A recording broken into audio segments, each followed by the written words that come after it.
Before we start, I'd just like to apologize for the quality of the recording. Hello Boomers, Paul here. You've probably seen me put up some videos on YouTube about a Tesla Model 3. I picked this Standard Range Plus vehicle up at the beginning of October. And why, you ask? Why did I go electric? Well, I'm a bit of an IT geek. I've followed technology most of my life. I've seen some of the developments that went on in the mid-60s towards electric, with the Ford trying to do the commuter, and the Mini back then was trying to put together an electric car, but they didn't really have the technology. Lead-acid batteries and a forklift motor were not going to cut it in a Mini in the mid-60s. So the technology got put on hold, but it's there now. And the reason it's there is because somebody has now produced a decent battery. The motor technology has been there forever, but the battery and the density of energy required has not been until the lithium-ion battery came along. Thank you, Mr. Goodenough. All the other battery technology that's been in development over the decades has kind of just fizzled away, and I won't go into why, but I'd look at Chevron and the nickel metal hydride battery patents to get an idea of what's been going on.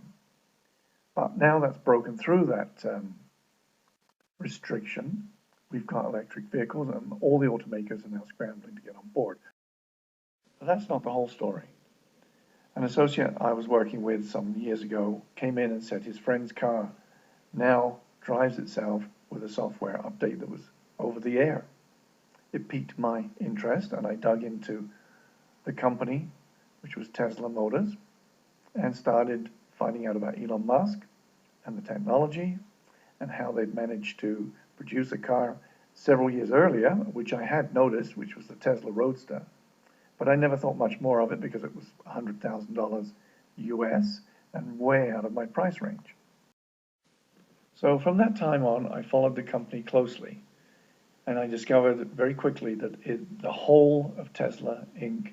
is a disruption to the status quo. Their mission statement is to push everybody into a new paradigm, and everybody's going to kick and scream against that. The auto industry, the oil and gas industry, utilities industry, solar industry, the battery industry, and so it goes on. The ramifications is it's going to change every business in one way or another. And those businesses won't want to go quietly.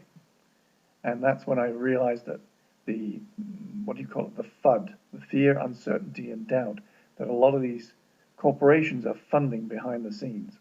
It's become very apparent to me, because I'm following it very closely, that most of the news articles are negative, and they lie. Basically, they manipulate the truth to make it sound bad.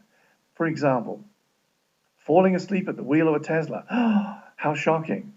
Actually, it's the safest thing to do, because if it's on autopilot, it will try to wake you up, and if that doesn't work, it will stop. Try doing that in a regular car. You'll crash. So it's the way they spin it. They make it sound bad, but in fact, it's good. And that's the whole mantra behind the fear, uncertainty, and doubt that's being pushed around. I've seen through it, and this video, or this audio video, is to just put it out there, that is, don't listen to those news media articles, whether it's video, whether it's audio, whether it's printed matter. Do your due diligence. Read past the news.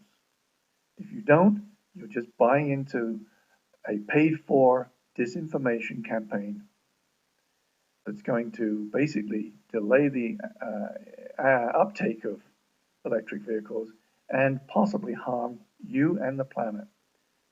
Just the fact that we had Dieselgate and Dieselgate 2 should tell you that our people are taking notice, that things are happening. And as much as they try to play down all this stuff, we've been poisoned by diesel for the last 40 or 50 years because it was pushed in the 70s as an alternative fuel in the fuel shortage as clean diesel. But even I grew up knowing it was dirty. It was used in farm uh, machinery and in big semi-trucks. It was never really brought into the city.